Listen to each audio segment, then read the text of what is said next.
What's up, what's going on, legends? Welcome back to the channel. In today's video, we're going to be covering how to unlock the MAC-10 SMG from Cold War for those of you that are free to play in Warzone. Now, we did cover this weapon in the past, however, we're on a completely new map. Tons of new players have joined since then, or overall, maybe there's still people out there struggling to unlock this, so I wanted to give you guys an updated version. Today, you guys can expect me to cover some tips and tricks that'll make it a bit easier. We'll, of course, cover the challenge so you know exactly what you need to do to unlock it, and we will even get into a recommended loadout so you guys will be set up for success.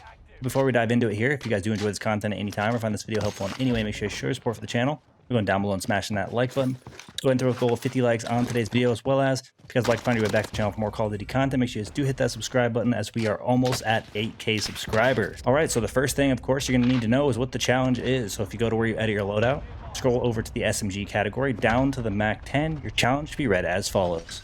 Using SMGs, kill 2 or more players rapidly in 15 different matches. Now, essentially what this means is that you will need to achieve at least one double kill in the match, and then you will overall get the progress towards your challenge. So let's go ahead and dive into what game mode you guys should be playing. With this challenge in particular, it is actually better to jump into an LTM such as Caldera Clash when it's available, or even Rebirth Blood Money Quads, as you will get more engagements closer together. It will allow you to get that double kill a lot easier. However, that's not always available, so I do also recommend Plunder, especially for those of you that are at a lower skill level, because it will give you an extended amount of time to overall get your progress. Now, when diving into Plunder, I highly recommend that you guys jump into Airfield, as this is where the most engagements take place on this map, as many players are diving in to get their weapon challenges to complete themselves, level up their weapons, or just in, like I said, in general, this is where the most action will be. My favorite strategy is to fly in from the outskirts of the map so I can see all of the different places that people are landing, see if there's groups kind of landing together. That way I can try to plan those engagements accordingly, and that way I can avoid getting third party as I'm flying in, and overall limit the amount of people trying to shoot me out of the sky. Now, with this challenge in particular, it is going to be a little bit tough. It's not always easy because you do have to get people to challenge you in a short amount of time, which is about 3 to 5 seconds from getting your first elimination. However, there is a way that you guys can overall improve your odds by downing a first player, hoping that his teammate challenges you. You will actually get that elimination on them or down them, then you can take them out rapidly.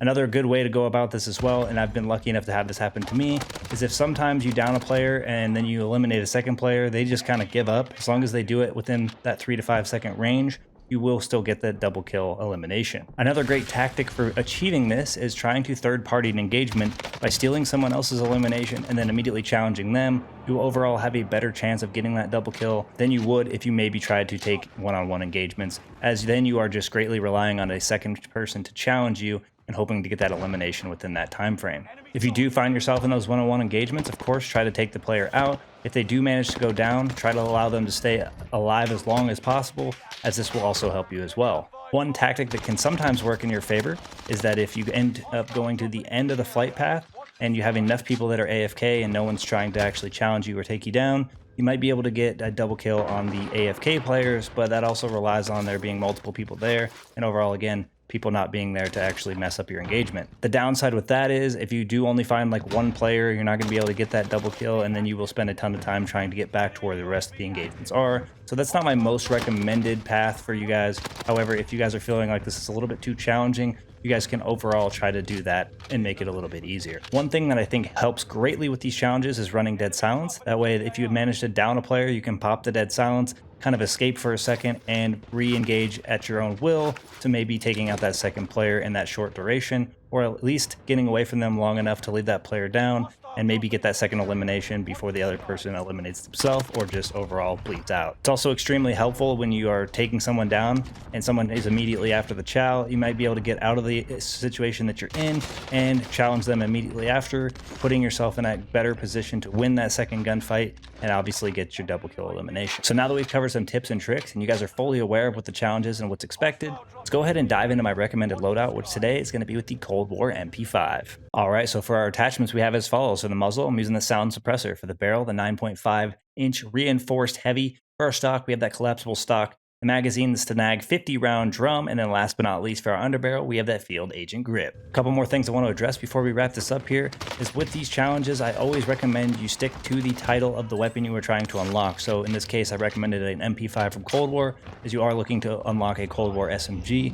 This decreases your odds of having issues with the tracking of the challenge, as if you jump in with a Modern Warfare or a Vanguard weapon, you might have issues with it actually counting, and that will overall extend the amount of time you are going to take to get this unlocked, and that's what you absolutely want to avoid.